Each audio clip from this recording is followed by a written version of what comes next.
Aktuálna situácia v Gruzínsku je dôsledkom neférovej politiky EÚ, USA a mnohých západných štátov, ktorá má trestať Gruzínsko za to, že sa nepripojilo k sankciám proti Rusku.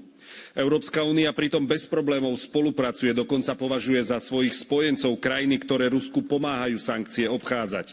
Postoj Európskej únie voči Gruzínsku ignoruje realitu. Gruzínsko je už takmer 20 rokov okupovanou krajinou a Európska únia nikdy na túto ruskú okupáciu nereagovala sankciami. Naopak, rozvíjala politickú i ekonomickú spoluprácu s Ruskom. Gruzínsko nie je členom NATO a EÚ mu neponúka žiadne bezpečnostné záruky proti ďalšej možnej vojenskej agresii. EÚ tiež nie je schopná kompenzovať rozsiahle negatívne dopady prípadných protiruských sankcií na gruzínsku ekonomiku. Preto potrestanie gruzínskej vlády za vyvážený, nie priateľský či dokonca spojenecký vzťah s Ruskom, vďaka ktorému gruzínski občania nečelia sociálnej katastrofe, považujem za šialené.